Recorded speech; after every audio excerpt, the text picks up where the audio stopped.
Hello and welcome to episode 136 of the Foundry Roundtable, a podcast exclusively covering the Foundry for Star Trek Online. I'm your tame Foundry author, Drogyn1701, and with me tonight is my fellow soon-to-be dead meat red shirts, Greendragoon and DuncanIdaho. I will die first. Now, are we talking like all dead or only mostly dead? I definitely go with all dead, because it doesn't seem like the Captain Pike mostly dead thing generally is too entertaining. True. Wouldn't be my preference now. Especially when, in that far in the future, that all you get is a beep. I mean, they haven't worked out another system. It's like, no, you're so almost completely dead, you only get a beep. No robotic legs, no synthetic voice. Nope, you just get a beep. I was just thinking, though, if we were in the JJ verse, we'd have super blood. We could just use that to cure. Yeah, there you go. So, Markhawkman couldn't join us tonight. He was working.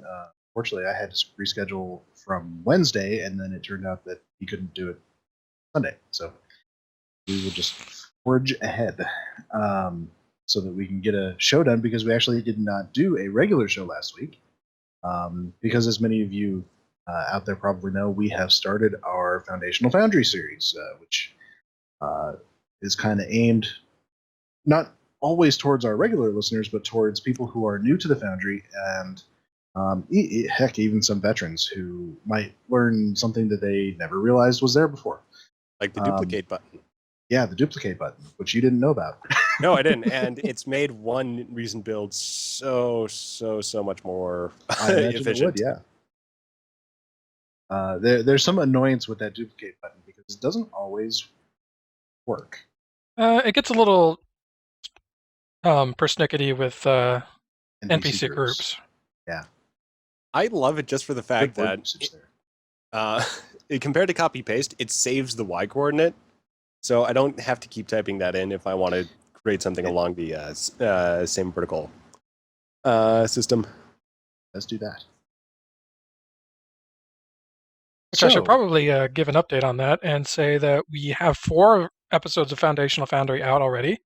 Yes. And the 5th one will probably come out Tuesday, assuming I can get to editing it Monday.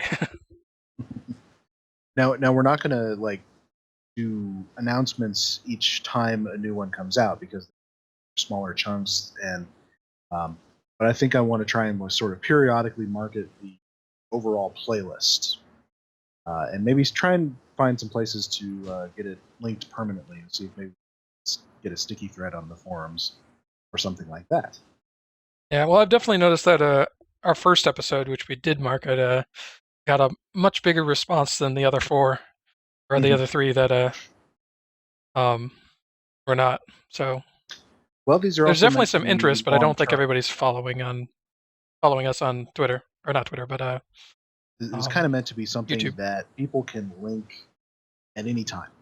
Anytime something comes up and somebody says, I'd like to learn Foundry, but I don't know how. Hey, here's a link. Plus, once we get, hopefully we will get Starbase UGC back online, and it will definitely something we will put up there as well. I don't know what the status is on that at the moment. It'll definitely be nice once we get the 5th episode out, because that kind of represents the core introduction, where we go through each of the sections of the Foundry and explain them. So from there, we can kind of expand out into more specific topics. Definitely. All right, well, we got news to talk about. So let's go with that. ZeroniousRex mentioned on Twitter this past week that one of the maps that they are releasing with the new Agents Yesterday content, she is working on getting into the Foundry. And that is the Galorndon Core map.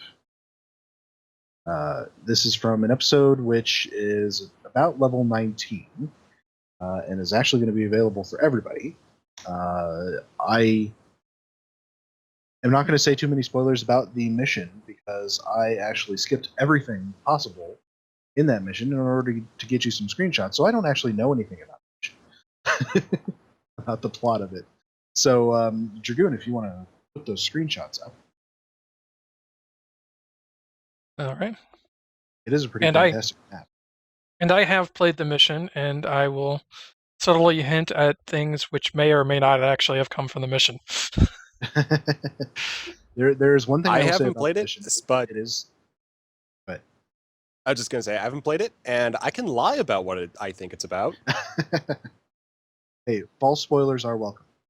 There's salt vampires and holographic velociraptors, and a giant banana comes out of the sky and crushes the building halfway through the mission.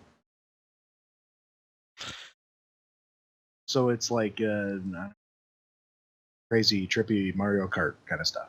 Exactly. It's all Awesome. Q's doing.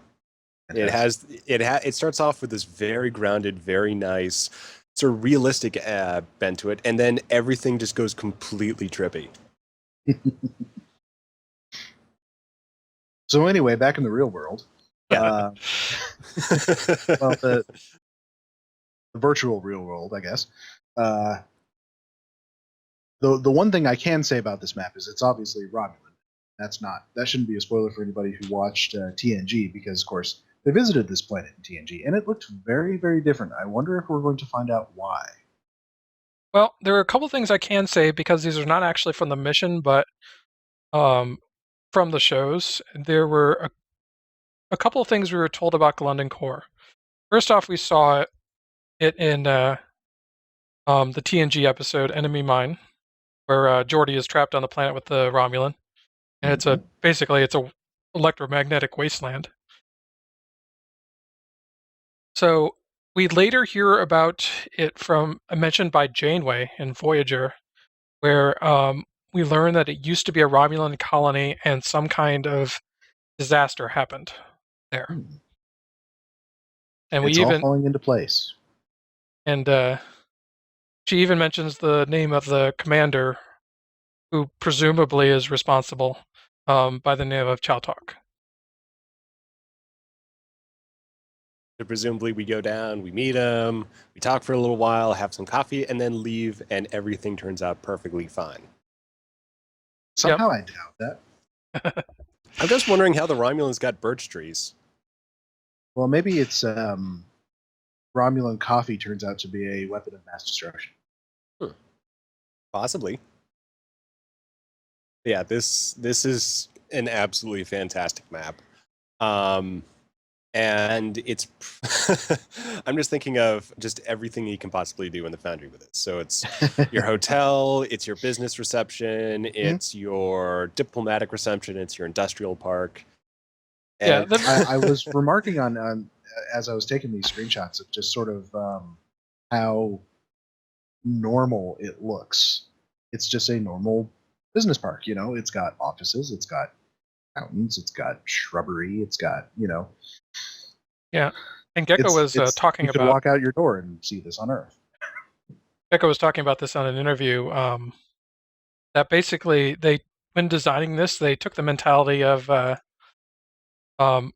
the showrunners and creators on TOS would have done it, and basically what they would have done is just gone out to some actual real-world location somewhere and then just added a few Romulan elements. So that's basically what they did. Is they took like 1960s post-industrial designed buildings, like you would find somewhere, and then added TOS stuff. Mm-hmm. So one of the things I did when I was taking these screenshots, I did some of this in demo record, is I zoomed way out, because it sort of reminded me of how we were talking about the other day, building cities and using forced perspective. You see some of these buildings, they're just hovering there, right, just a little bit above the fence in the background, so that and that's all you need to see to sell that there's more city there. Yeah, like you can see that in the background right now, or at least as I'm seeing it on the live stream. Yeah. And there's actually quite a very small playable area to this map, inside the fence, by the way, and sort of between the buildings. But As I think I said to you guys before the show, I said it's smaller than I thought, but I don't care because it's so awesome. Yeah. And yeah, having played the mission, it's pretty good about utilizing every square inch of that space. very And I good. love the fountains and the water architecture. Good stuff. Orion saying a lot of the small pieces would look good in 25th century maps, and yeah, absolutely. Would love to have many of the objects from this map. And Maybe I have even a some feeling new we're going to say that buildings. about. I have a feeling we're going to say that about every cross in yesterday, because they're Yes. really just going crazy with the awesome map design. Yes, I mean, these buildings are incredibly generic, which is actually super awesome. Yes. Because it means that they have a multitude of purposes. Yeah. And even if we just end up with the standard base map, there's just so many things I can see us doing with this. Mm-hmm. All right. So the other, one of the other little pieces of news is, in fact, the reason that we're standing on Risa at the moment. Because after, I believe, the last patch, several new NPCs showed up, and they're labeled as UGC Contact. And it's a bit of a mystery. Because I don't think we've had any dev statements on what these are. And Yeah, what in they're fact, used for. Currently, they're not hooked up in the Foundry. It's contacts that we can use. but they were, yeah, I mean, it was originally discovered on Reddit as like people were checking out the map and found it's like, well, what the heck are these? So I have a theory about what's going on here. Obviously, it looks like they're prepping the new Risa map to be hooked up into the Foundry, but I think this might be part of. They might be retiring the old Risa map. Hmm. So I think I've said Interesting before, theory. like way long ago, that I always got the impression that the certain features on the new Risa map were meant to mirror aspects of the old Risa map, so that they could be hooked up in the Foundry. But obviously, it was something they never really pursued at the time. But yeah, I could definitely see that because I mean, I know there are people who are opposed to any removal of content from the game, but the old Risa map is like really old looking and really not good looking. Yeah. And plus because it shares the door with the new Risa map, it kind of is really confusing for players, especially new players. How many times have you meant to beam down to new Risa and accidentally beam down to old Risa and telling the two apart isn't the clearest thing? Well, it's possible. There are already a lot of objects hooked up for use in the Foundry on this resort map currently. So they could be, transferring the contacts over here so that you have essentially the equivalents on this new map that you had on the old map. So transfer everything over.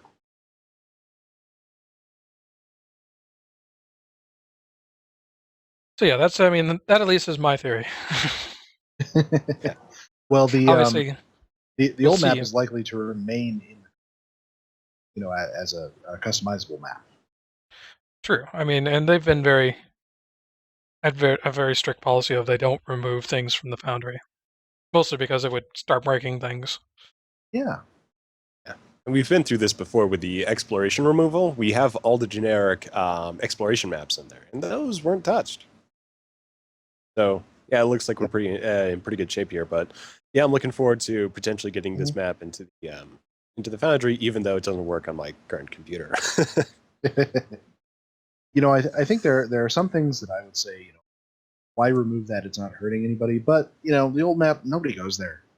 I'm pretty sure. Well, yeah, and there's also the fact that it is confusing to have them in the same space as the new map.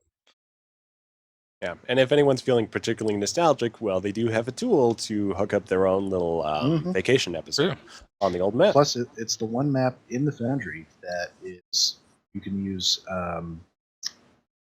Floaters. hoverboards with. Oh, that's right. But we can also add a floater volume.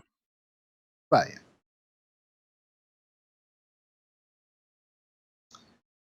So that's our little mystery for the moment. I suppose we will have to wait for a few patches and see what happens.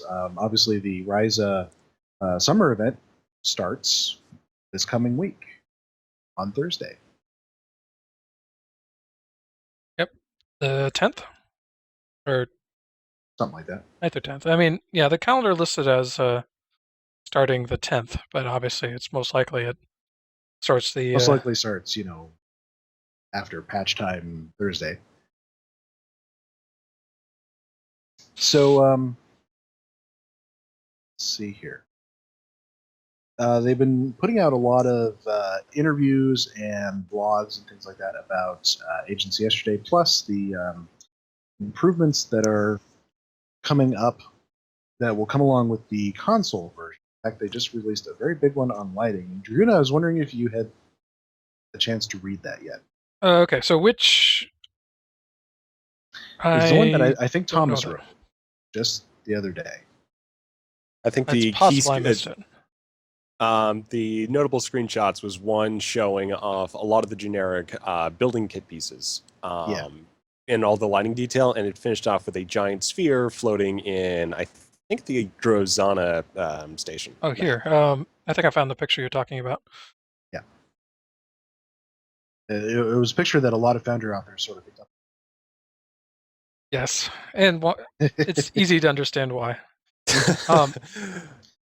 I think Taco may have gotten a little confused as to what we were talking about.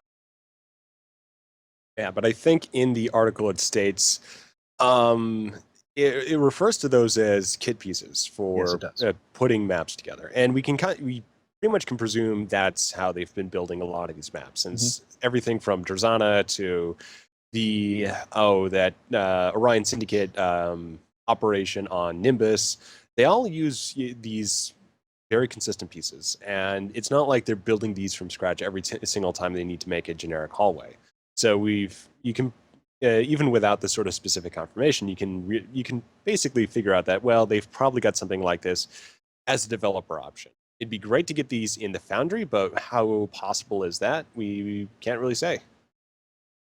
It's essentially like an object group, So it's all the objects you need to have a ready-made, piece of a corridor or a corner of a corridor or a room or things like that, and you just put them together, and suddenly you have your map. It's kind of like what the Neverwinter Foundry came with when it was built. It had those essentially room kits, whole rooms and hallways that you could put together in any configuration you needed. Obviously, that had a sophisticated snap to grid thing. Honestly, we don't necessarily need that. Nor would it actually be advisable in our case, because a lot of our room kits involved curved corridors. So I'm thinking like the Starfleet interior, which often have a curved section to them. Obviously, it would be more of a pain to try and line them up manually, but I don't think they would work for a... It wouldn't fit. Obviously, wouldn't fit on a grid. Lining things up manually is something that we're used to. Yeah, because that's what we've been doing all this time. This column isn't exactly right. Well, let's go to the hundredths.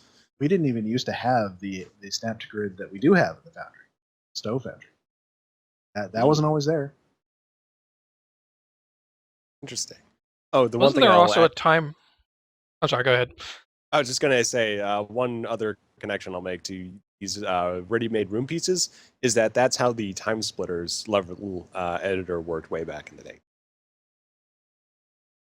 So something. Okay, go ahead this time. Okay, I was just going to say something else I will point out is I have heard in interviews that one of the key things things that this lighting pass will relieve is the light limits. So that'll make working with lights so much easier. Assuming, of course, that the person is using the new lighting system. Because they've also said that if their system can't handle the new lighting system, they'll default back to the old one. Which obviously is back to our 2 light limit. We're definitely going to have to see how that works between people who can run with full graphics options and people who can't. Because obviously what we're looking at now as far as the screenshot goes is, with the new lighting system, there's lots of glows from things. I don't know. I'm not, as I was telling you guys earlier, not so much a technical minded person as far as the nitty gritty of this stuff goes. I just know it looks better. Yeah, and they've been talking a lot about better light interaction. So the way different lights play with each other, and the idea that a light can bounce. So the light will hit an object and then bounce off against another object. So you can. Can't see a good example in here, but you can kind of see how the way the lights are playing. Yeah, the purples and the whites. You see they interact with the floor. Yeah. And notice how they're actually very aware of geometry they're coming off of. So for instance, the screens, you can see where they're obviously, the light is in front of the screen, but not behind. And it really looks like the light is coming from the screen and not just from a light object they've placed in front of it. And it's also, the light effect is also as wide as the screen itself. Yeah.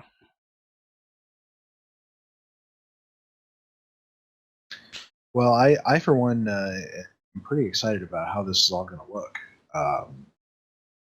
Probably helps that I actually do have the system to run this stuff. Hopefully it will be well optimized and not impact performance too much. Well, I'll have to see on my machine. Yes. It generally runs things pretty well. Unfortunately, not everybody does. Except the map we're currently on. For what it's worth, lighting is probably going to be Yes. more purview of the video card than it is the processor.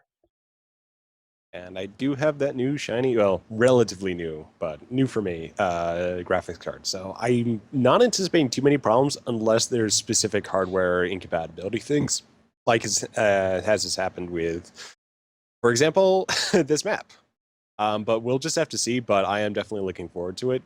And in any case, even if I can't run with the new settings, I do have an Xbox One, which I'll be able to enjoy some of the good lighting effects just without the Foundry. But the Xbox One has no Foundry. Oh, yeah, but it at least gives me a great blank slate to start a Ferengi character with. You don't have a Ferengi character? No, I don't. I was getting it to the point where I was like, I want to make a Ferengi character, a Cation character, just one of the other races I haven't really played around with. And then Agents of Yesterday came around. So I'm just like, oh, I'm back to Endorian. Which I'm still advocating for Cations and TOS. It just doesn't feel right not to have them there. Maybe a losing battle, I don't know. Oh, we've got lizard people, we've got pig people. We're still a ways out from this, so, make your voice heard. And Cryptic has definitely changed their minds on such subjects before. I mean, Romulan faction used to be super locked down. Romulans and Remans only. True, but then again, because we keep saying, well, they've changed their minds before, Cryptic could just double down and say, no, we're gonna stop this time. Well, here's our line. Basically, they can do whatever they want to do. True, but I mean, despite popular belief, they do listen. They do. Oh yeah. Any number of things. And in my experience, they're very responsive on the developer scale. So, yeah, we're hopeful for whatever we end up getting on that. I always point to the the things that players wanted that they said were impossible, and they gave us anyway. Quite a ways down the line, usually, when resources freed up, that it became not impossible anymore. The biggest example I know of that I remember is the change character button. It used to be you had to log all the way out to change characters. Actually, I think TOS faction was on that said list too. that was impossible. It was a player requested feature that eventually became not impossible. Anyway, so let's see. I don't know, anything from the interviews that you want to bring up, Dragoon? I know you've been listening to a lot of them. I've listened to some of them. I mean, there's been a lot lately, and quite a few in podcasts that I don't typically listen to. But I mean, I've heard a couple of mentions of Foundry. I mean, other than Zero mentioning the London core map she was working on, I haven't heard like anything newsworthy. Yeah, I haven't either. I haven't kept current with the most recent round of interviews, but I don't think we're looking at anything that's particularly groundbreaking. At least in the near future for the Foundry. We did have those mentions of some dev time, but that got pushed back. So maybe something in the future, but we'll just have to see. Yeah, I mean, yeah, it's one of those things that tends to come up when they've got slack between. So, I mean, when things get close to launch and they kind of end up with that gap between when they're finishing up one thing and starting on another, sometimes we'll see Foundry stuff. That's probably when we're more likely to see it. I mean, they've obviously been working on this for quite a long time now, so they didn't they weren't going to have much time for anything else. Yeah, well, like I said, I mean, yeah, it's one of those things that's just difficult to predict. It's like we're not getting anything until we are. Indeed. All right, let's move on. Let's talk about what we've been working on. And I know Duncan is always working on something, so I've been working. What's your latest? I released my AEI challenge mission completely.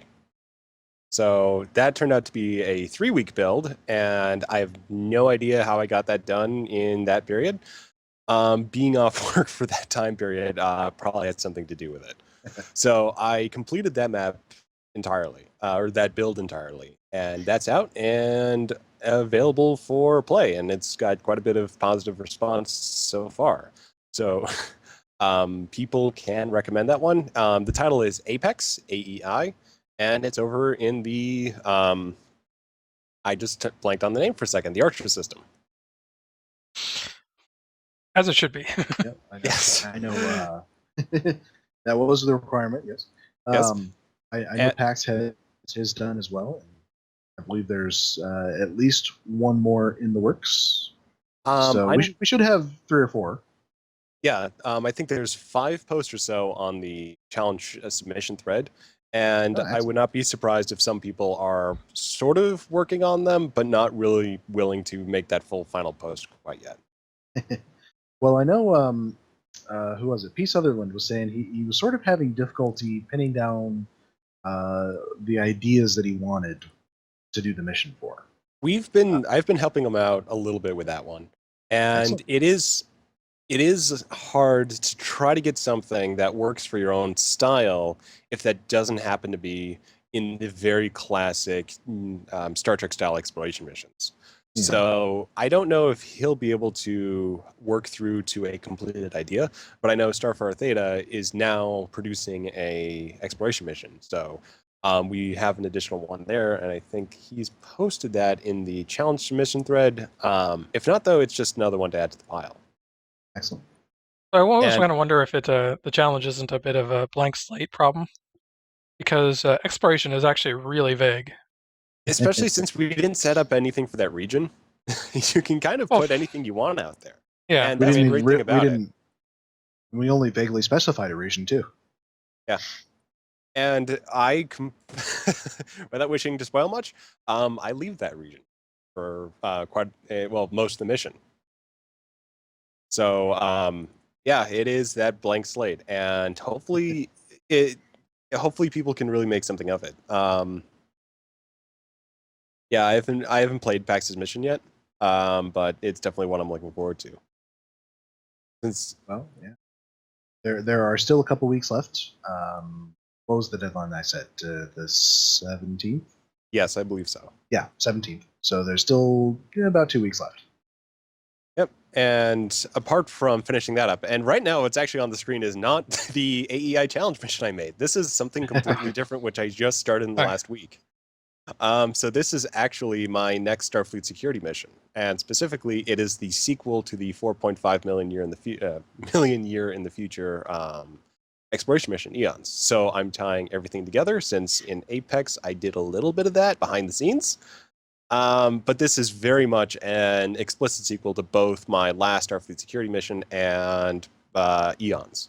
So right now on the screen is my first map, which is Nimbus, as it is in 2410, just towards the polar region. So I wanted to create a different ecology, different look, but still have something that's you can still fit on that same planet. So more diversity, more complexity, and to my little way following up the Final Frontier, since it has plot elements in common. And then I go completely nuts with it, because the next map is Nimbus in 4.5 million years' time. So I go back to that setting, but using the same planet, and I'm just loving the build on that map. I rather like that screenshot. It has a really very sort of gothic quality to it. I'm just it has that. I'm getting that vibe too, and I'm actually watching a historical program that covers the Gothic era. And that might be what's influencing me a little bit with that one. So I want to put this screenshot out there and talk about it, because this view, I'm going to fill in that middle bit of the structure, with another structure. So this full view isn't something that the player's necessarily going to have. We'll just have to see how the build finishes up. But it is one of those things where I'm really liking just this style, this plot line, this build, and just linking everything together between my AEI series. Because I've also got the characters from Trident, one of the characters from Trident, as part of the new season of Starfleet Security and Starfleet. So, yay! So yeah, that's what I've been working on. So a couple of maps and finishing up Apex. So I have to ask, Star Trek V is sort of universally acknowledged as the worst Star Trek film, and generally a bad film, not just bad Star Trek film. Indeed. Why do so many of us want to do stuff inspired by it? I mean, Cryptic did it. I did it. You're doing it. It's fun. It's self-effacing, and it's one of those movies where it's objectively a bad movie, but it's likable. And I think that's the key thing, is that it's a bad movie, but it's one that... It's a charmingly bad movie. It's charmingly bad. So even if it feels like one of the hokier TV episodes, personally. Mm-hmm. And that's what really worked for me back in the day. It just felt like an episode of Star Trek, but in the larger format. It's kind of goofy. It's got a lot of comedy. And my favorite bits was Scotty in that movie. But for what I'm doing with Star Trek V, I've got a similar setup, but as you guys see, it's leading somewhere completely different. And the idea of this sort of prophet coming in from the desert, this one claiming to have knowledge from the far distant future, which ultimately turns out to be true, that's a little bit more inspired by European history, a little bit of contemporary history right now. And Dune, I was going to make that point too. And I do play on some ideas in Dune too, but I don't want to spoil those because those are directly involved in what's happening to the main characters, which is what I want to hold closer, the cards I want to hold closer to my chest versus the broad plot. As long as my player character does not have to join with a sandworm, then we're good. Yep. Nope. No sandworms, but we don't have that worm prop anyway, so I can't even make that joke. It's a shame because it was just so perfect. That giant. But Do we not have? We don't have the worms. I don't think we have the worms. You know what we do have though is bluegill. We do have bluegill, but I don't want to go that route. Yeah, and getting the bluegill involved would be insane. You could use them for a joke, though. So, I mean, you go up to the 4.5 million year time frame. It's like, oh, it's the God Emperor. Oh, it's a giant beetle. Or it's a little beetle. I mean, you can kind of play on expectation. If we ever do our Stargate SG-1 parody, we'll have to use bluegill as our stand-in for the Goa'uld. I will say, someone in the chat just put in, we need a Gilbert and Sullivan attack console based on insurrection. I have quoted Gilbert and Sullivan song lyrics in my last 2 missions. Because why not? Well, one of them was the thing from Insurrection, which was hilarious at the end. You find a malfunctioning android, and that's what it's singing. The other one was just sort of thrown in there to fill a comedy bit. Yeah. So basically what you need is console Gilbert and Sullivan, which gives you the skill called Sing Worf Sing, which disables the ship that you're targeting. And there's this text box that appears above the affected ship, just goes through the song. Mm-hmm. So Duncan, with the little bouncing thing to sing along. that might be difficult to do.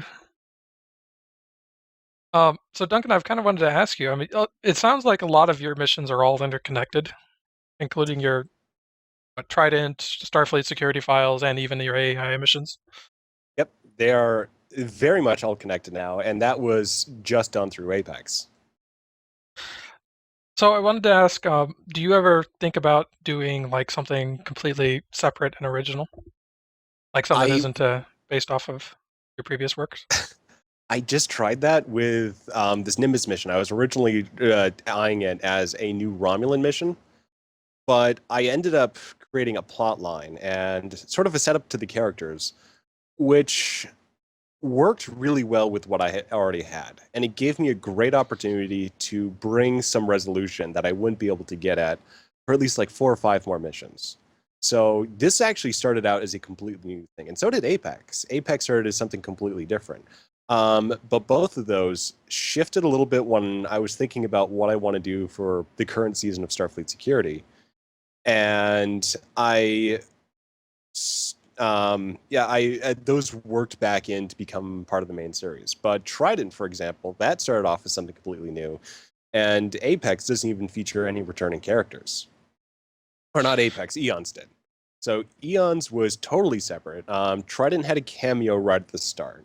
But those have all become sort of, not retconned together, but retrospectively linked through the implications of Apex, which aren't part of the main plot, but are part of all the sort of the background details.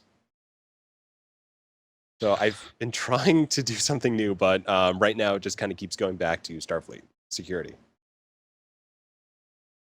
I kind of do that as in my missions in a kind of low-level way. I assume that all of them have happened in the universe of my Foundry missions, that all of them are happen in the same universe, to the point where I use a few recurring characters here and there. I made my initial 5-part series, and then I made my Mirror Universe mission, which includes mirror versions of all the characters from that first series. Now, you don't necessarily need to know that going in, but if you happen to have played those and you see that, oh, hey, mirror so and so,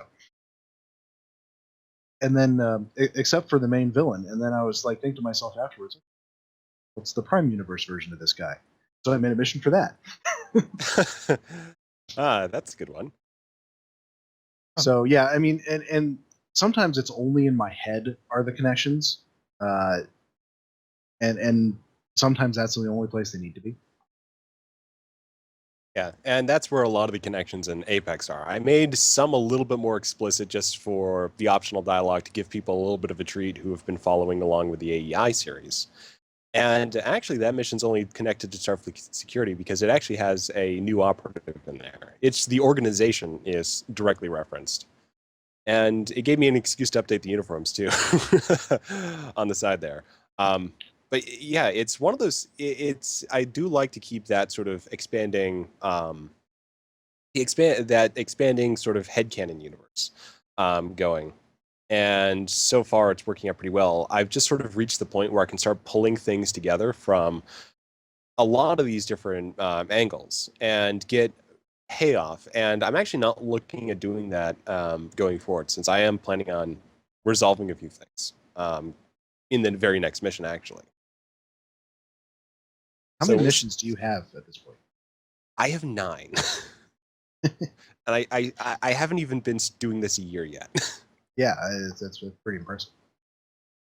And especially when you consider somebody like Dragoon here. Yeah, I'm kind of the opposite. You're on what?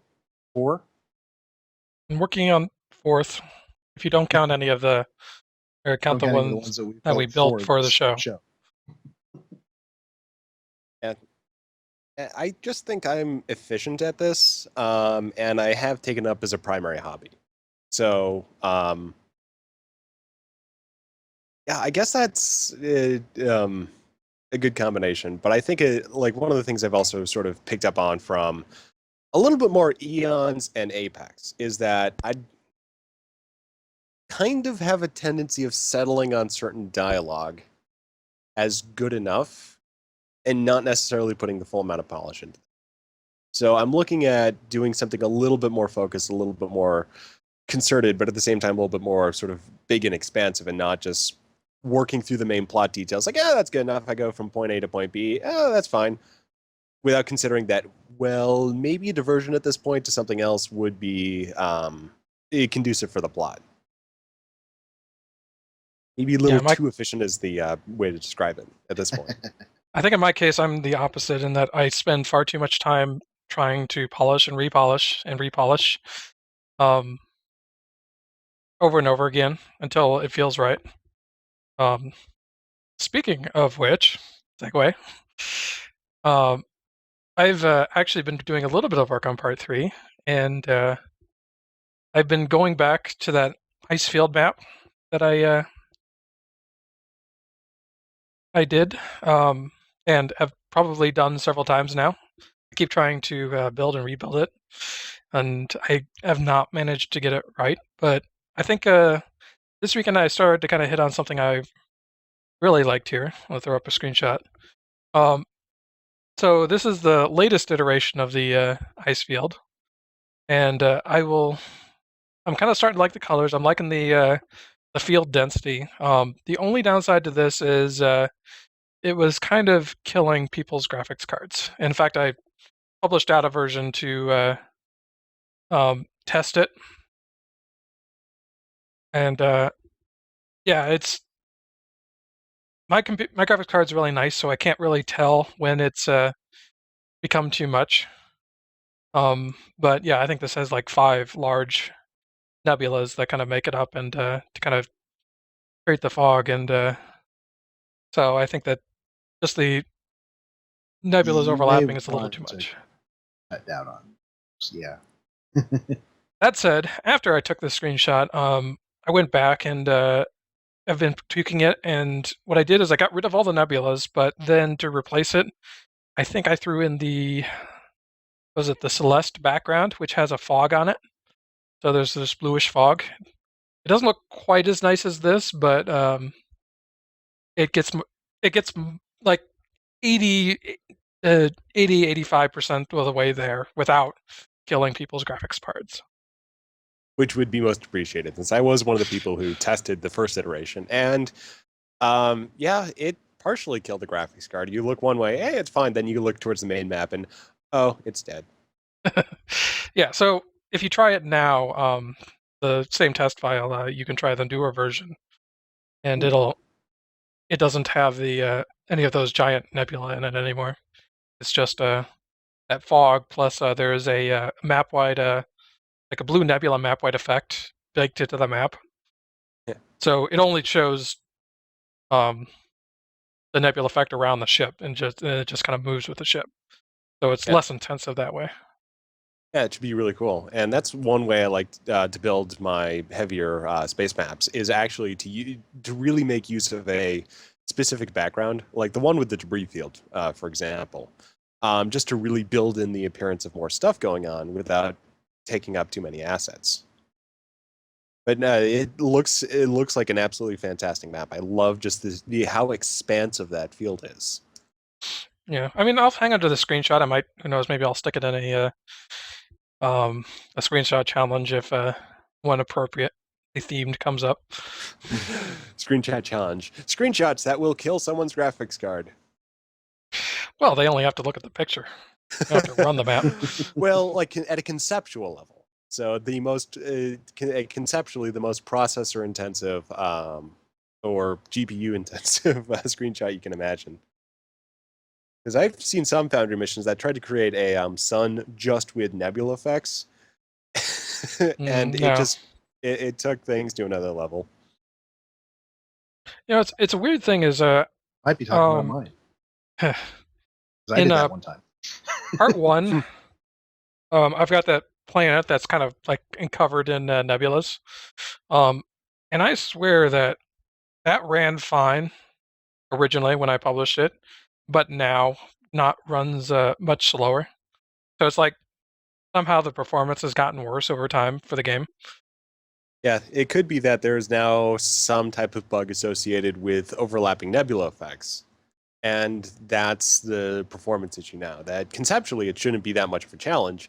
It's just become a challenge because something isn't working right. Or as optimally as it could. For all I know, it could be related to your problem with vegetation on Risa. We just need to burn it all. Well, you know, one of the interesting things that they have not told us yet is what, or you know, shown us yet anyway, is what all of the new lighting stuff is going to be for space. Ooh. What improvements we might see there. Well, definitely seems like this is a game-wide change, so I assume it'll change in space. And he talked a little bit about space in, you know, that there, in the context of there are essentially 3 different areas of the game that the game is divided into, which is space, ground, and interior. So they've been talking about that. So I think we will see some changes for space, but we don't know what that is yet. It could just also be that. I'm sorry. Go ahead. I was just gonna say it might be a little bit harder to demo because generally lighting effects are a little bit more, I wouldn't say monotone, but they usually is just sort of more one thing going on. And you have instances where you have a lot of objects close together, but that tends to happen a lot more on ground with a lot of different lighting effects, a lot of different consoles, ceiling lights, all that sort of thing. So it could just be right now where the engine is. It could just be that ground is such, it illustrates the concept a lot better. It probably does. Yeah, it just may just be it's not as pronounced in space, which makes sense because there isn't as many objects for light to bounce off of and affect other things like they've been talking about. I wonder if they'll put a little bit more attention into lighting on the player ship to have a little bit more intricate detail there with windows, nacelles, deflectors, that sort of thing. That'd be nice.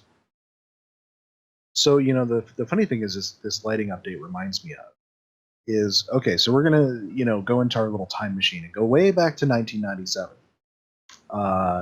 with, either of you guys ever played the game, let's see, what was it? Star Wars Dark Forces 2 Jedi Knight. Yes. Yes. Okay, so they came out with that game first, and then they came out with an expansion pack called Mysteries of the Sith. Now, if you were one of the people who were lucky enough to have a 3D graphics card, which was very new at the time, they had some really fancy lighting effects that you could activate. And it changed how everything looked. I mean, there's all kinds of glowy things all over the place and crazy lighting. You know, it turned it like totally disco. But it just reminds me of that. I never knew that happened because I didn't have one of those graphics cards. You probably didn't have a 3D graphics card at the time. No. Yeah, I'm pretty sure the you know, game is there's a on lot of Steam now. integrated graphics. I still have the CDs. It's a little hard to get it to install and work off. I've got a few games It's from that era. somewhat doable. Sometimes it works, sometimes it doesn't. Yeah, we'll just have to see. But it's funny because I got the game before I had a graphics card, playing it, you know, without that sort of lighting, and then I got a graphics card. It was a Voodoo 3. It was around at the time. Probably remember Nostalgia. And suddenly I could turn on this lighting and it was like, oh man, this is all kinds of lights and glowy stuff everywhere. It probably won't be quite as dramatic though as more recently with Halo Anniversary, where you had the original 2001 era and then the rebooted 2000. I think it was 12, 11. I'm not quite sure. But just the revamped graphics on one button. No, nothing like that. But I really liked that feature, I have to say. Where you could was switch between the two on the fly. That was great. Great fun. So anyway, Dragoon, you shared all of what you've been working on? Yeah. Okay.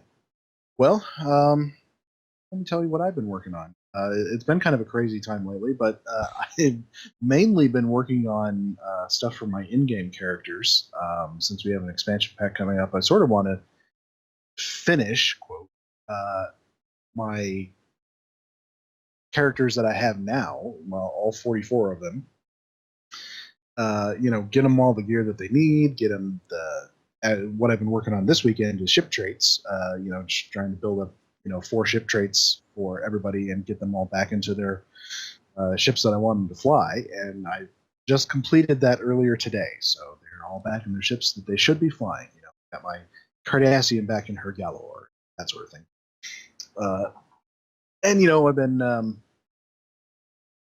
building up a few gear. You know, obviously, I'm gonna have some characters that are going to be using phasers, so I might as well stockpile phaser consoles that they can use before they get to fleet consoles, that sort of thing. However, I did actually get to do a little work in the Foundry. So, Dragoon, if you want to put that screenshot up that I gave you. Okay. Now, I took this in ultra widescreen, which is how I play about 50% of the time. And it sort of still doesn't do it justice. But what I've made is sort of I'm building a cave city, a city that's inside a cave. Inspired a little bit by one of P. Sutherland's first missions was the Depths of Nukara Prime or something like that, where he that was it. The caves under Nukara. And so what I've done is I took the big long rock walls and built them in a circle. Tried to be a little haphazard with it, so it's like a natural formation. And then I built essentially another circle and moved it just a little bit inwards and about 10 meters up, and then built another circle a little bit inwards. So it's kind of worked out like a dome. And then in the inside of that dome, I'm building a bunch of new Romulus stone platforms to make sort of a shelf around the interior of this that kind of goes in a circle. And there's water in the middle. I'm probably going to have to wall that water off with walls. That's just a guess. Looks like I'm up with something better. And then I'm going to use the New Romulus ruins probably to create sort of the ruins of an alien city, an ancient alien city. Will you encounter these aliens? Only time will tell. Because I'm not going to tell. But this is for my exploration mission for the AEI series. I'm not putting my own in for the challenge. I figured as a point person, I will abstain from that. But it will be eventually part of the AEI series, which of course will live on past the challenge. Anybody can submit a mission at any time. Only requirements being that you tag it with AEI and put it in the Archer system. Boom, you're part of the project. Excellent, excellent. Now, Yeah. I to tell you, the problem with working with these rock walls is that they're not flat on the top and bottom, and unfortunately, you can end up with some little gaps in places where you don't want them, where you can see to the outside. So you got to be very, very much looking around from any angle you can think of to try and find these gaps and plug them with little rocks or whatever. Yeah, it's really cool. I definitely like the haphazard look. I was actually looking for the pattern there for repeating, and it does really blend in well. I tried to sort of randomize as much as I could. Okay, so, okay, I put down one wall, add another wall, put down another wall. Except I'm going to flip it around this time. Put down another wall, and the next one up from that, I'm going to flip that one around, sort of thing. So, and I'm going to offset it by this much. And just try to be as random as you can with it and still build structure you need. Yeah, and I'm wondering though, for the very top of this this dome, is it going to be open to the sky? Is it going to be closed off? No, it's closed off. Okay. I eventually got maybe about 4 rows up of these walls, and then for the ceiling, I just used more of the walls because they're actually modeled underneath as well as just rocks. Mhm. And so I crisscrossed and haphazardly put a bunch of them at the same height, way up top. So it's a dome. Yeah, Do we have like some independent cave stalactites and stalagmites? we do. I was just going to ask that too. And yeah, I think those would. We've seen other games do something similar, and I was just going to suggest that if it's in the object budget and if they're near enough to be appreciable, some stalactites would be pretty cool right at the very top there. Well, the nice thing about how big those rock walls is that it didn't actually take up a whole heck of a lot of the object budget. Yeah, but you still got to build your city. Maybe 60 or 70 objects all told.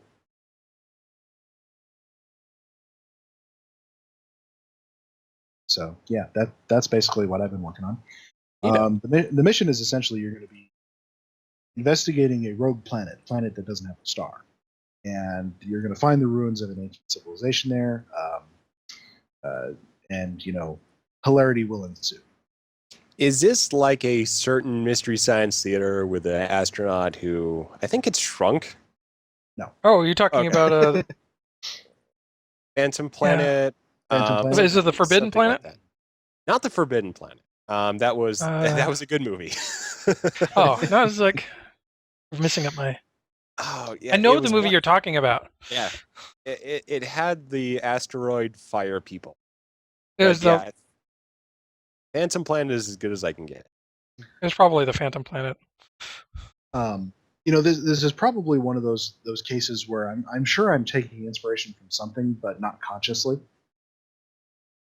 I'm sure there's something that somebody will say, "Oh, that's obviously we're riffing off of such and such film." I don't know. I'm not doing it consciously. So the Nikul ship syndrome. Let's just put it that way. Well, of course. I mean, then there's also The World is Hollow and I Have Touched the Sky, which was a similar idea. So speaking of original series episodes, so we're getting we're getting closer and closer to the point. Lots of original series content. So I was going to ask each of you, what is your favorite original series episode, and do you think you could make a Foundry mission based off of it? So, Dragoon, what do you think? I'm sorry, I was switching something over. You need a minute to answer. No, somebody else go first. Okay, Duncan? All right. Yeah, that leaves me by default. I think I'll have to go. I was scanning for something a little bit more interesting, but no, I think this is good as I got. Trouble with Tribbles, I think, has to be my favorite And yes, I could totally do an episode based on that.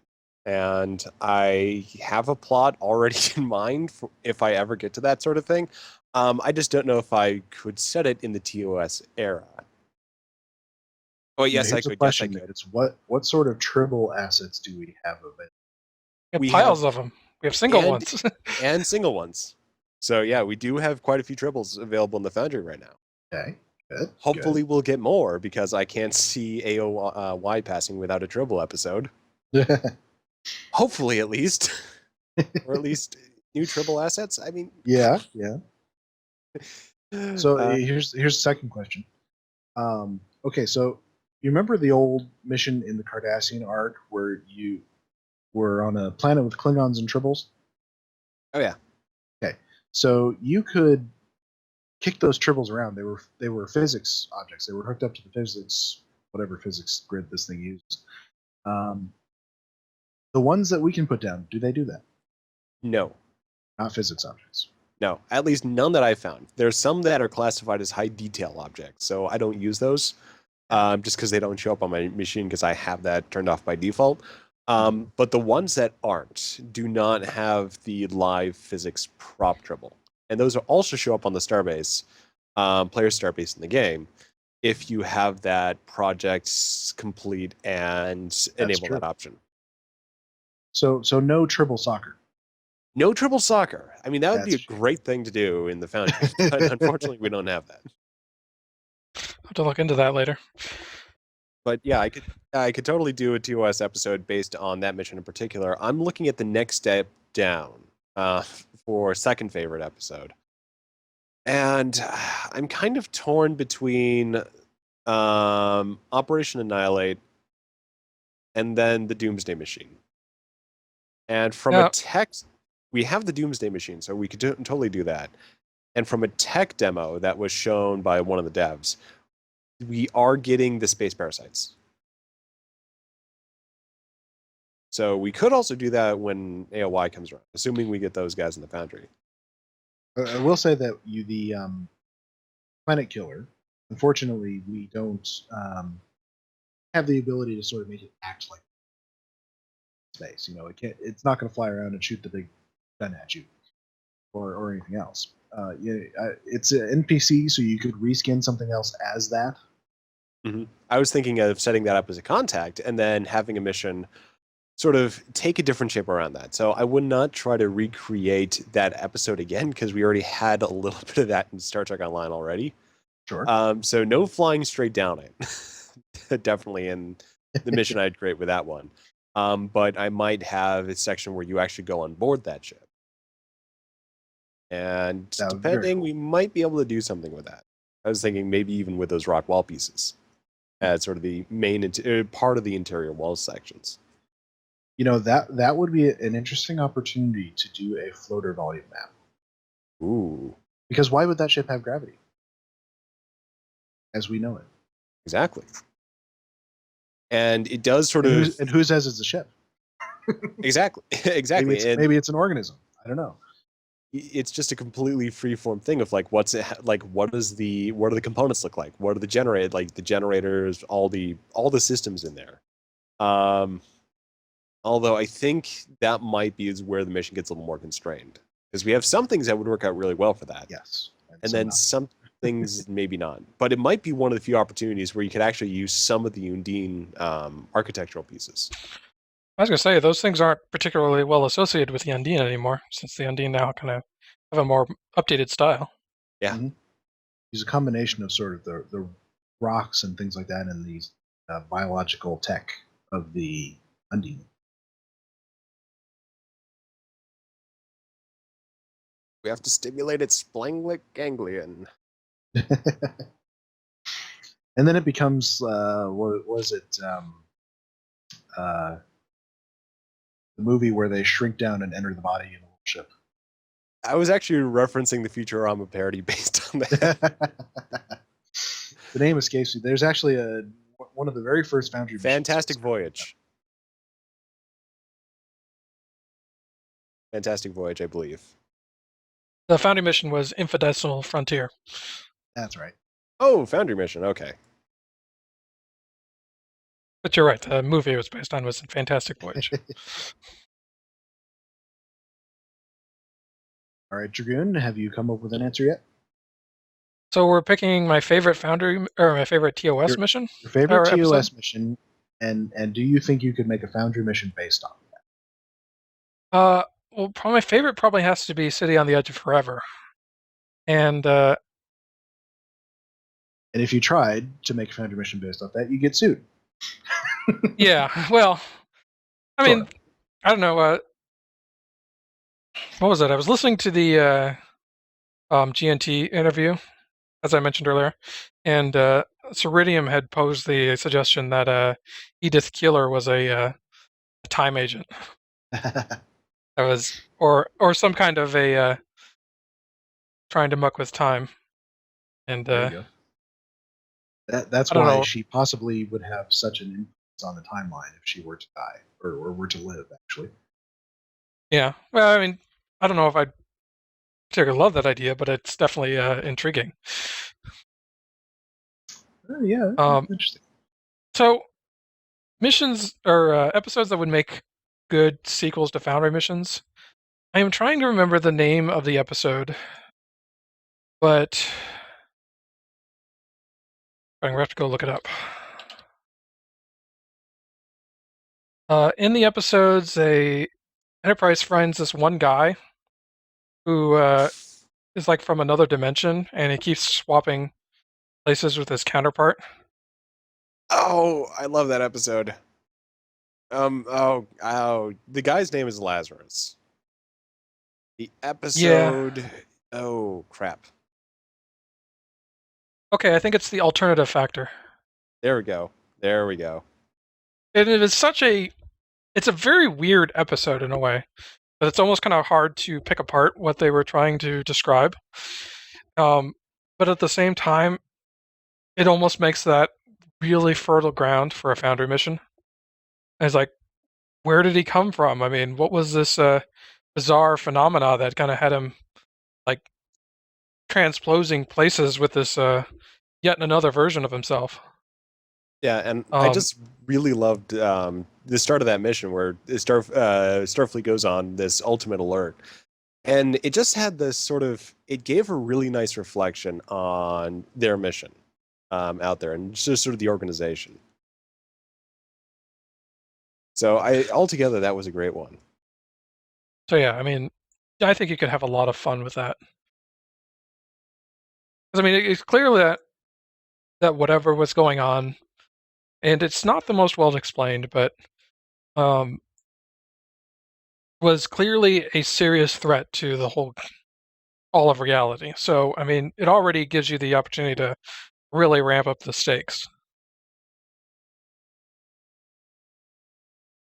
Plus, I mean, you get to play with alternate realities and stuff like that. I mean, even just beyond the things like the mirror universe. But I mean, go have realities where things don't function the same way, where physics isn't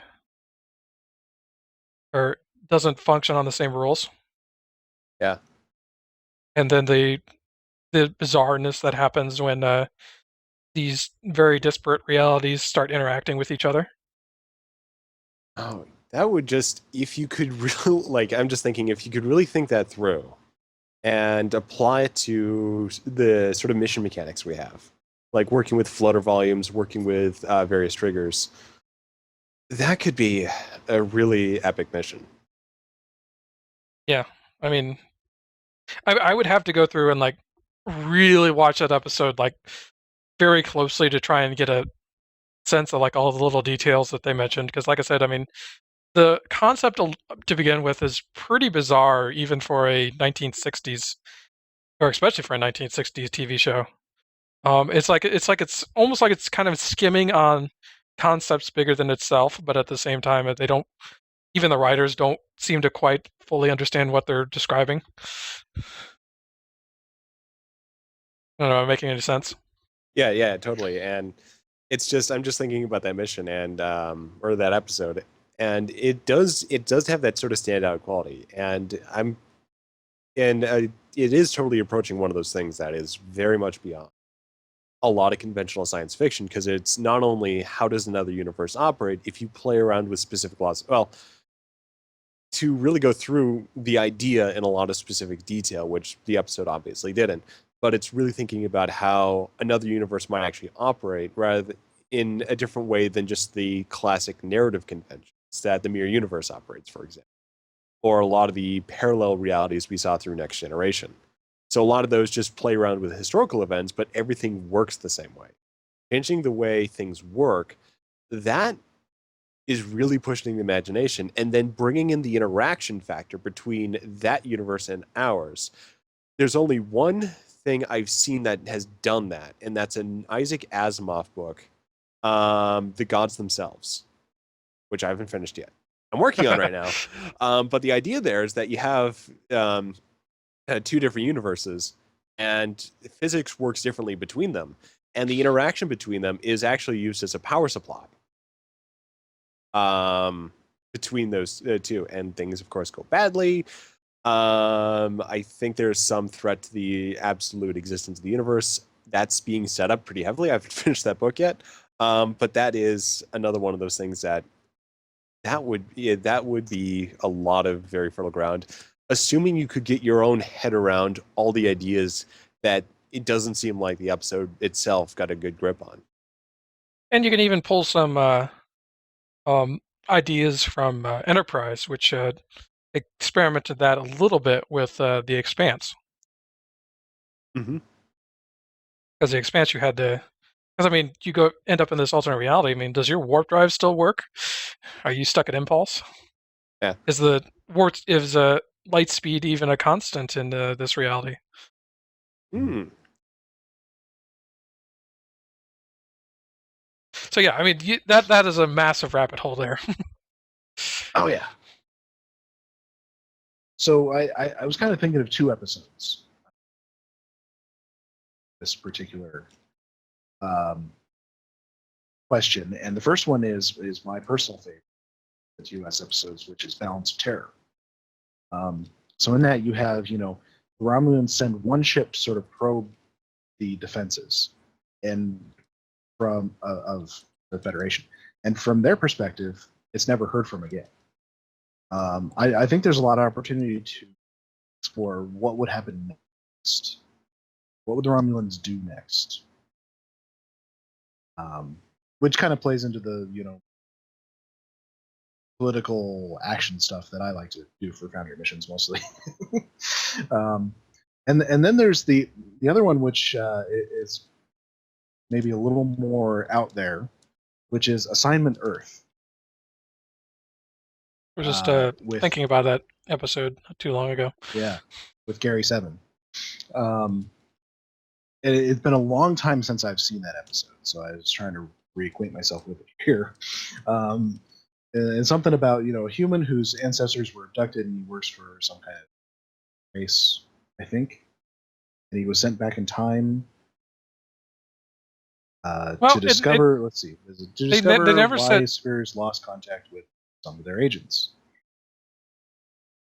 They never said he was traveling through time. I think they said he was temporarily that he was a native, and that it was just that thousands of years ago they relocated humans and then sent them back to Earth as agents. Although we did seem to have knowledge of the future.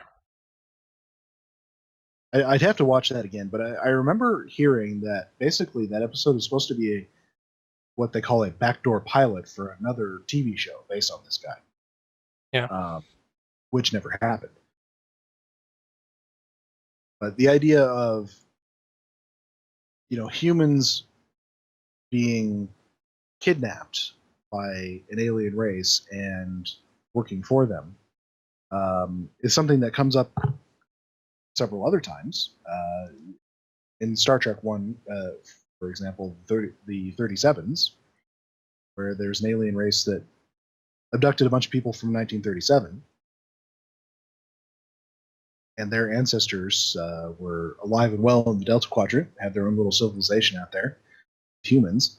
And then the other one is in Babylon 5, where the Vorlons kidnapped, spoiler, 20-year-old TV show, Jack the Ripper, and put him to work.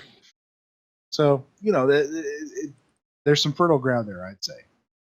Plus, we have the formal wear, so we could put him in a suit. I was going to say, we never hear from the race that was in charge of Gary 7. We know that they were not known to the Federation in the 23rd century, and that at least it appeared that their intentions were benevolent.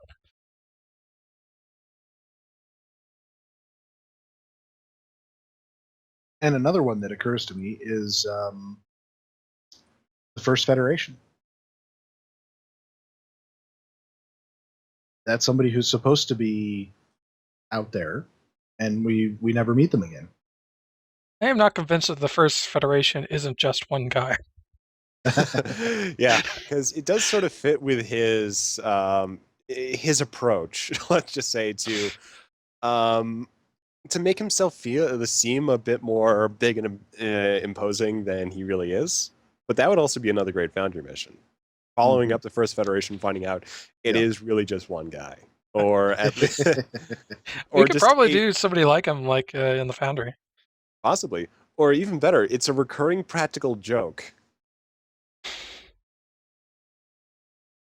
What if you were to do it like the Dread Pirate Roberts, where it's like, I am not the original Dread Pirate. I am not the original First Federation. I inherited from this guy. Yeah, that could be one you do. To do any of these, though, I'd have to go back and watch the episodes again, because I'm not all that, like, I don't have this sort of universal knowledge of the original series that I do for the other ones. Yeah, I mean, the show had moved on to TNG when I really started watching it as a kid, so what I see of TOS is what I've since gone back and watched. I definitely grew up in the sort of Deep Space Nine Voyager era. And I only came to watch the original series later. But I was discussing this with somebody on Twitter the other day, or not Twitter, on Reddit the other day.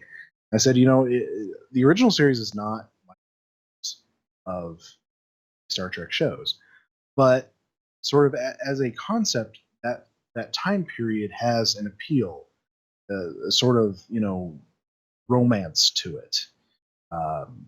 Kind of like if you look back today on sort of the age of sailing ships.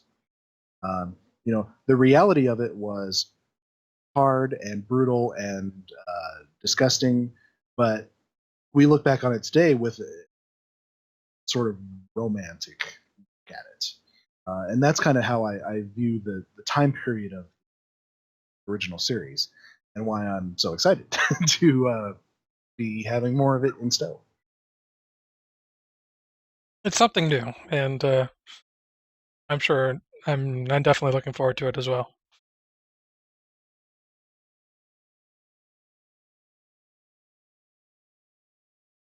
All right.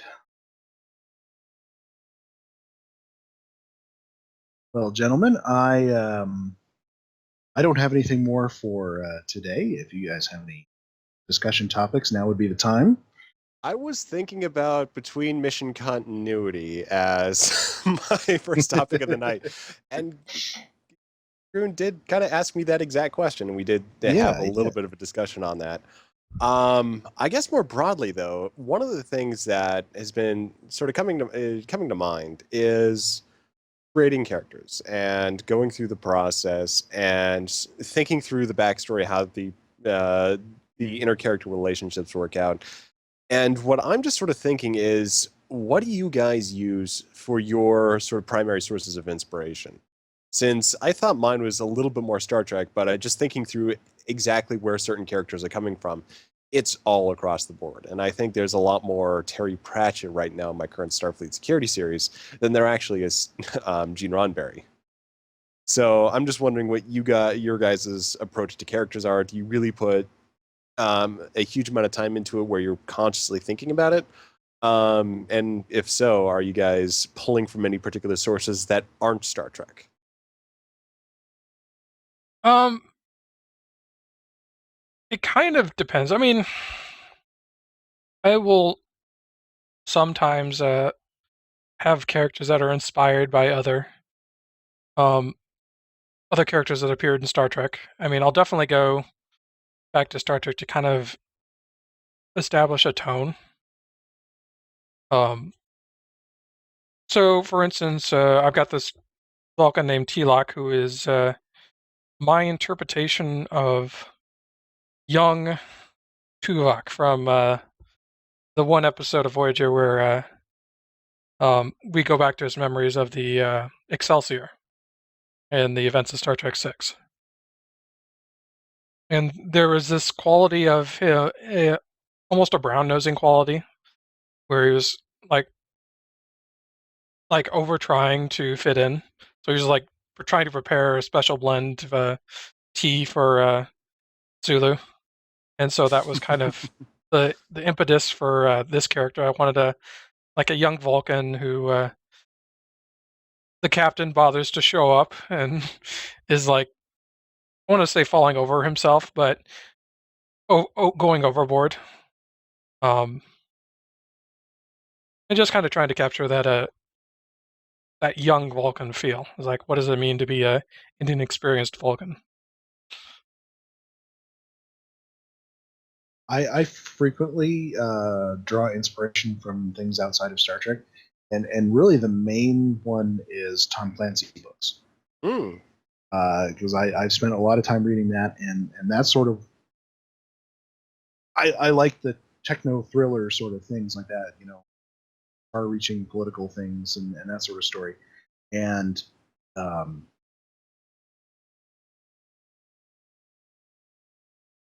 I sort of draw a lot from the structure, because he goes very in depth into military structure and intelligence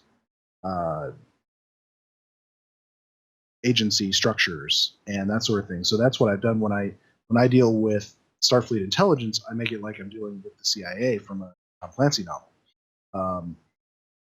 If I'm dealing with Starfleet, I deal with them as sort of something with that sort of military structure that he does.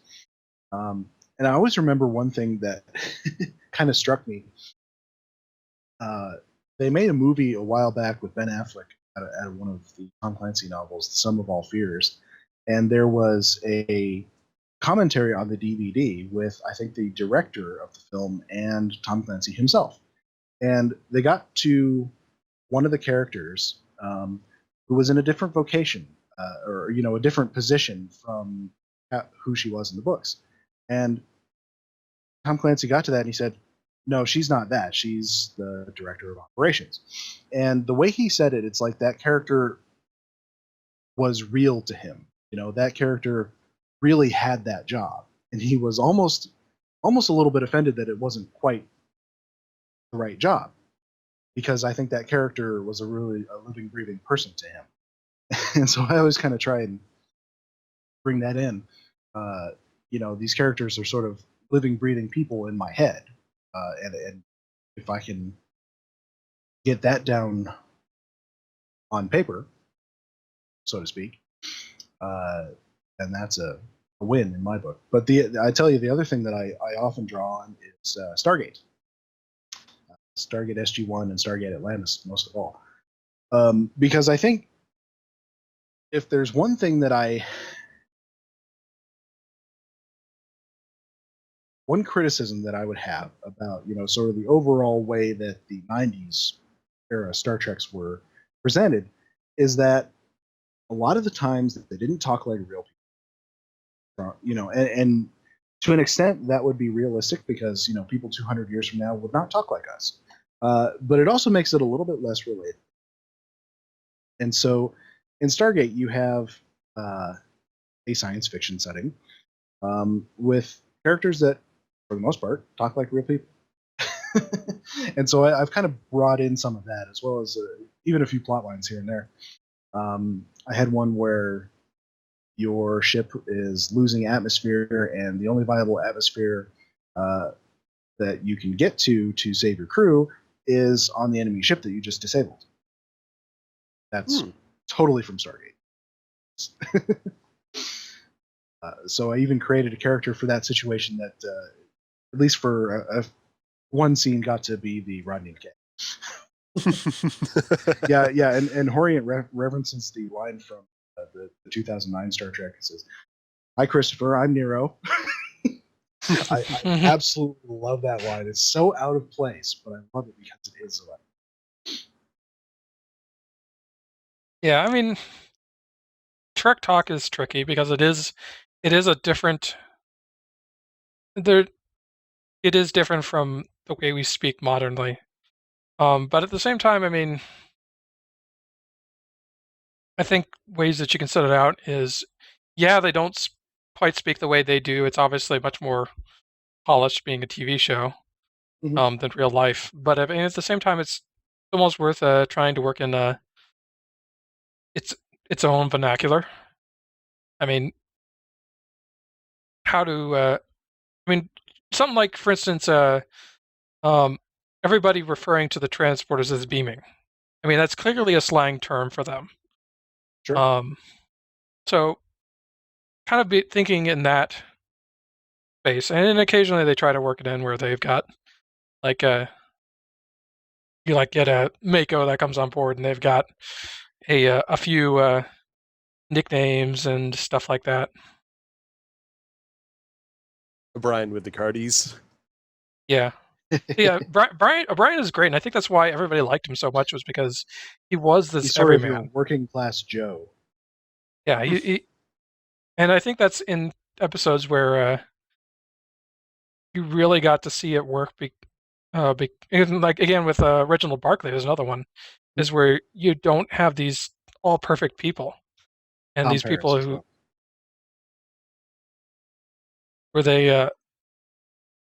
where they don't live up to the standards set by the senior staff, and then Yeah, 'cause what you're through doing- that we learn who these people are. Probably sometimes more so than we do the main characters.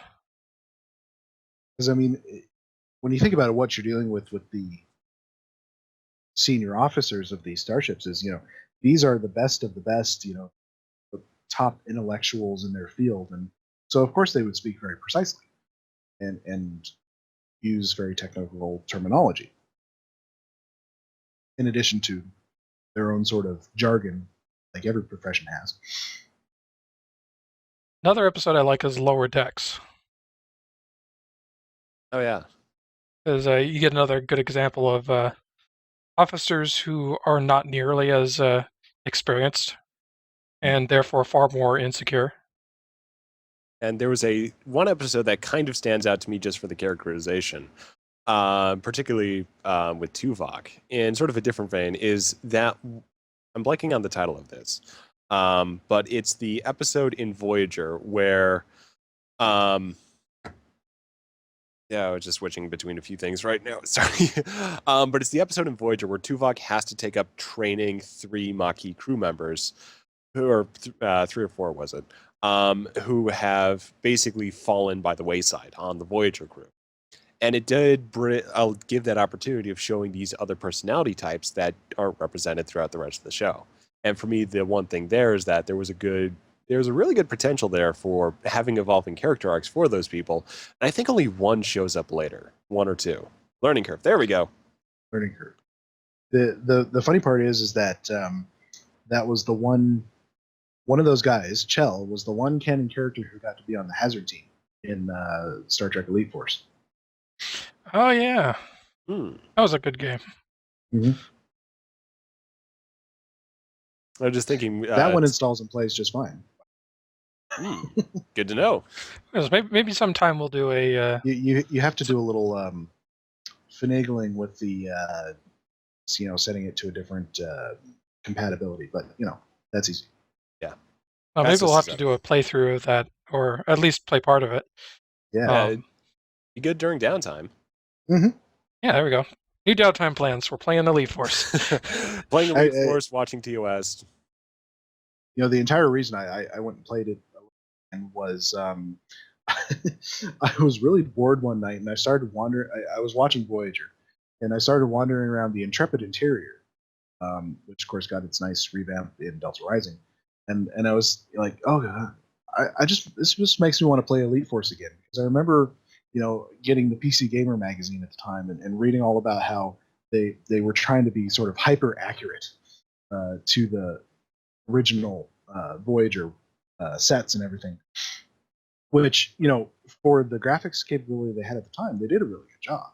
Obviously, you go back now and it looks like, oh my god, I thought this was good. Jeez. Yeah, but I mean, it succeeds at really feeling like a episode of Voyager. Oh yeah, it does. It succeeded. I mean, at the time, the graphics were great. I think they were great at the time. Yeah. And the story was good. The voice acting was good, and everything about it was really good. It was a quality game. And I was just going to kind of backtrack a little bit to the character side.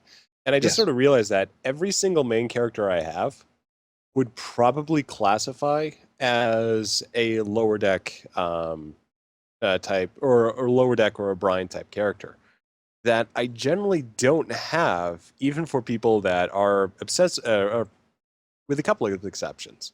But generally, the people I'm working with are very much more the let's just describe them as the O'Brien type. And my approach to writing for Star Trek then has really been based around creating a series based around those characters in particular, since we do have a lot more of the upstanding sort of I don't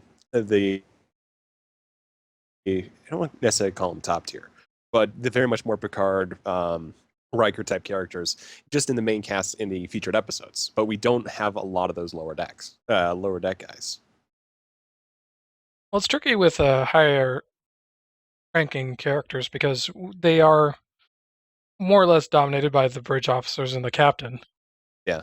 So you have to get some distance between them and the characters you introduce, because you can't make it feel like you're trying to introduce like bridge officers, because that's territory that's already kind of defined by the player, and of course we don't know anything about it.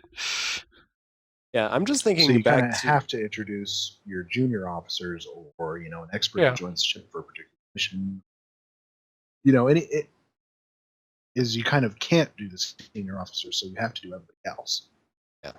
But for Yeah, me, but I mean, I was just going to say the senior officers for me are all, you kind of think about it the way of, Captain Ross is a good example, where he's very much an O'Brien. He's got that O'Brien personality, a little bit more of the let's just work through the situation, and struggle a little bit more when it comes to the principal speeches.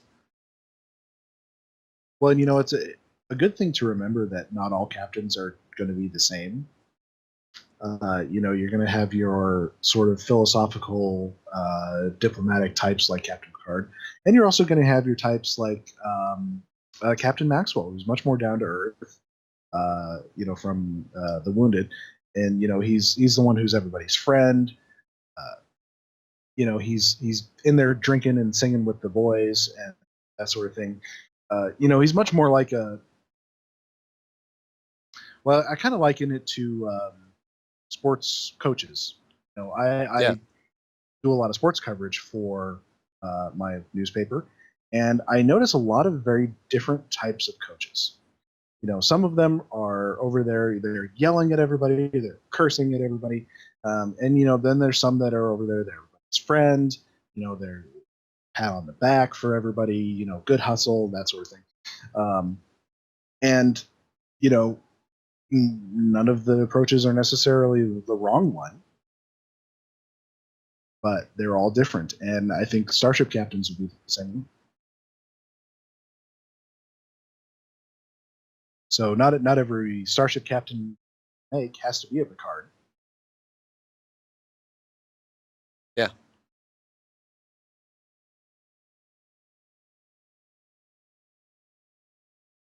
So yeah, I guess that's the character discussion. But yeah, that was really interesting. And the Tom Clancy, I think, is a really interesting source to pull from.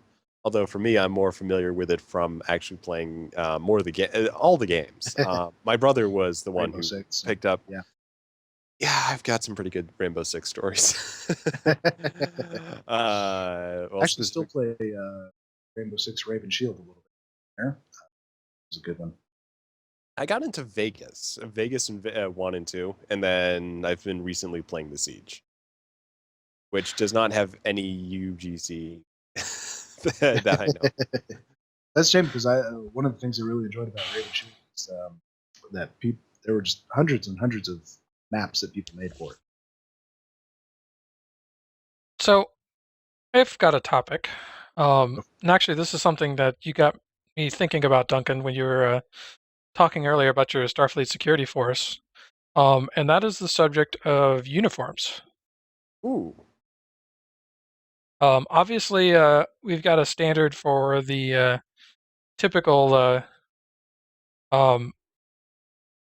positions on a starship, and we've have a standard for Starfleet intelligence thanks to who's his face's name I'm completely spacing on, Burgess. Look, we had Commander Burgess and though, who's Thomas got the confirmed that essentially the turn the color stripes black in Starfleet.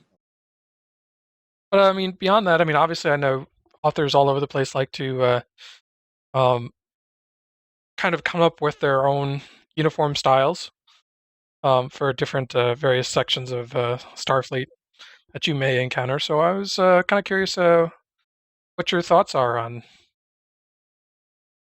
So I'm sending off a couple of screenshots.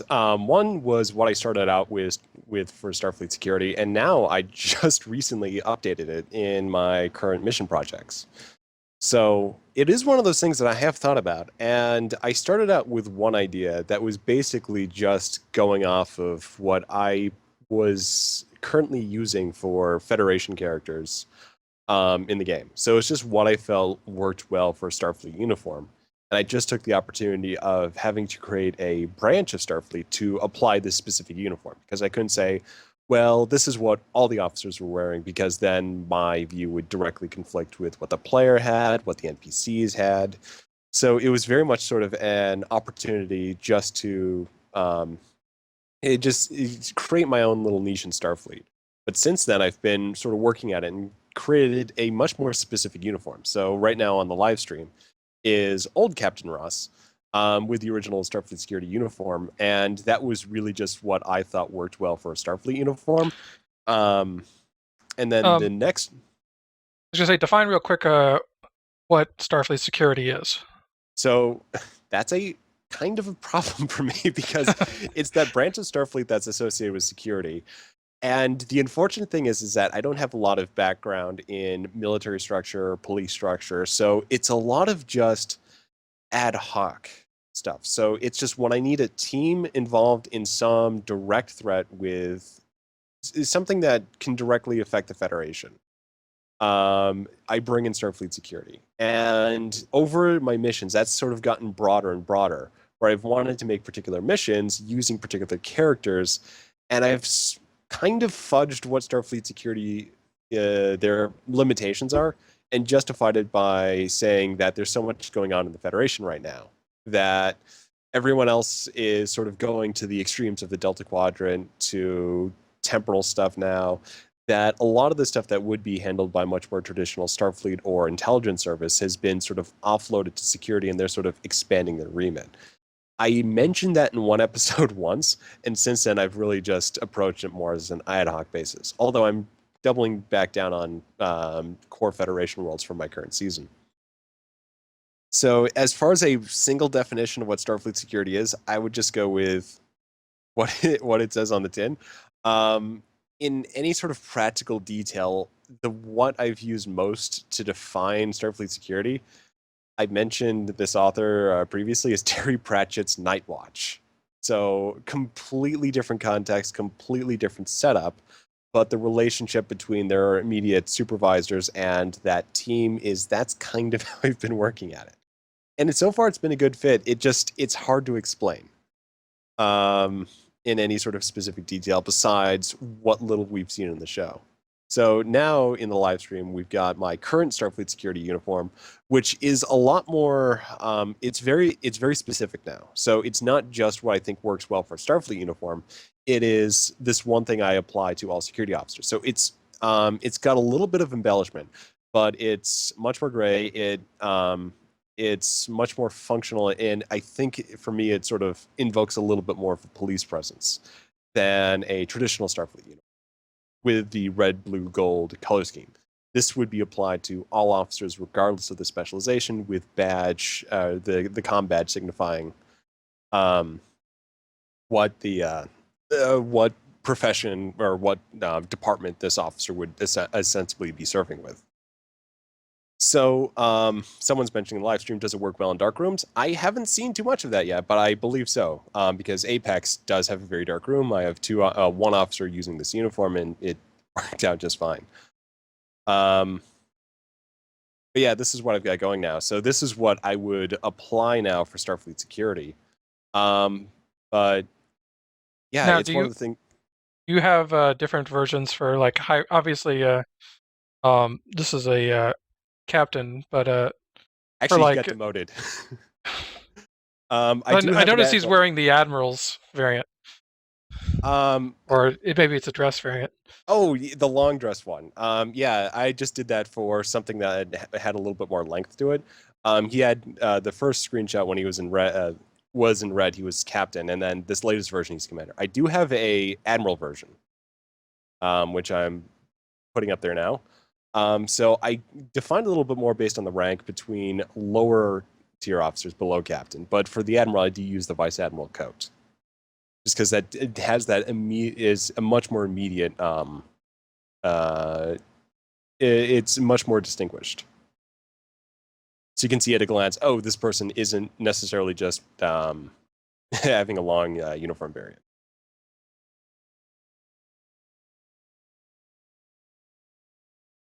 As much as I like the pleather look of the earlier uniforms, it would almost be worth taking off the shine, just so it matches closer with the Odyssey. Yeah, that would be good. Or does it even have that option?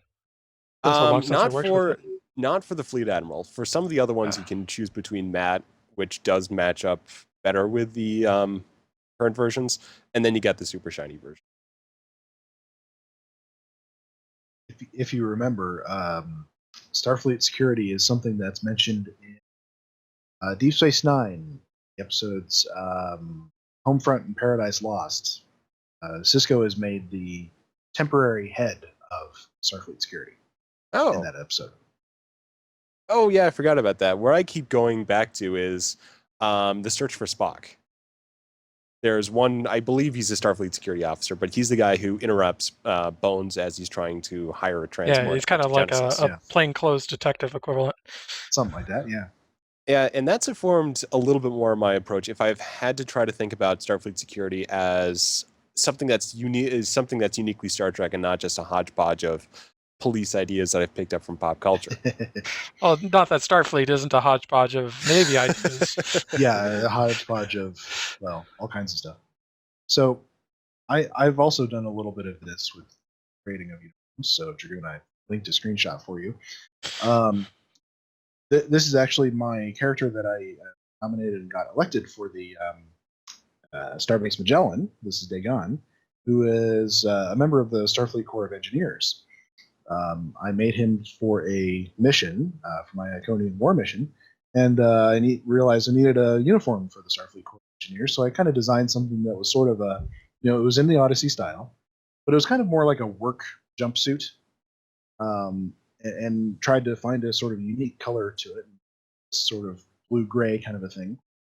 And I thought it was kind of neat, so I stuck with it, and the admiral who initially gives you your orders in that mission is also from the Corps of Engineers, and so I replaced the usual color stripe on the admiral uniform with that same sort of blue-gray, just to carry that through. And then I actually did another one, which I don't unfortunately have a screenshot of, is for Starship designers at Utopia Planitia. I made it was much more of a lighter gray kind of work suit with that, and then pockets on the sleeves, of course, because you're a designer, you're going to have all kinds of pads and stuff, and you're going to need pockets for that sort of thing.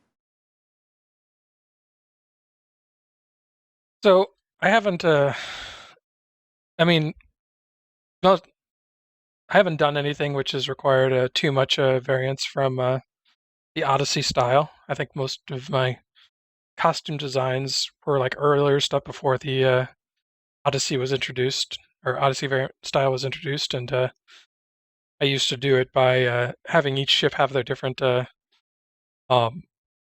different designs. But it's something I've been kind of trying to standardize more lately. But something I've kind of struggled with is coming up with a design for temporal investigations. I have a uniform for that. I'm trying. I don't think I have a screenshot for it, unfortunately. Well, it's kind of a tricky thing because I got the impression from Deep Space Nine that they were actually a civilian organization. Because the two agents that come in are very clearly not in anything near remotely Starfleet. So it was like a Federation oversight organization. Yeah, possibly. And that's one of the things for me that sort of is kind of stuck out about trying to use those again, which I'm hoping to do in my next mission. But it does give a really good use for more of the plainclothes options. So there's one for the this is what I had a screenshot for. One using, I think it's the Ocampa male uniform. That is sort of it's part sci-fi, but also has elements of formal wear to it. But the other direction I'd go would actually just be using the male formal wear. Just go completely in that direction. But there's a lot of creativity there because they don't describe what temporal investigations is. And I've sort of implied, based on misappropriating the name for eons, that it eventually becomes the Temporal Integrity Commission. Just as one thing eventually becoming another thing. I think that's a I don't know if I want to say it's implied, but a logical expectation. Yeah. So I would say to people, if you got civilians, don't be afraid to put them in suits. They're another thing on a director's commentary. This is from Aliens, where they go back to Earth and Ripley has this sort of hearing with a bunch of people in suits, and on the commentary was the producer saying, they really wanted to put across the idea that a suit is a suit, whether it's here or 200 years in the future, and these people are suits, and they want you to think of them like modern bureaucrats. So if you have somebody who's a sort of a bureaucratic character, go ahead and put them in a suit. Or if you're, I just sent another screenshot of her. Or if you just want to put a character in a different setting. So it's definitely something if you want to make someone a little bit more formal. Suit definitely works too. Well, I'm afraid that's about all the time we got for tonight. So, Dragoon, if you want to put up our contact info. Okay. We can be reached by email at foundryroundtable@live.com. We are also on Twitter at Foundry Roundtab. Drogyn can be reached at Drogyn1701. Duncan can be reached at Gorgonops_SSF. Mark can be reached at Markhawkman. And I, of course, can be reached at Greendragoon.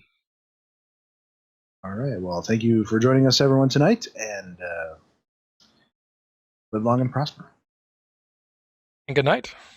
Guten Abend.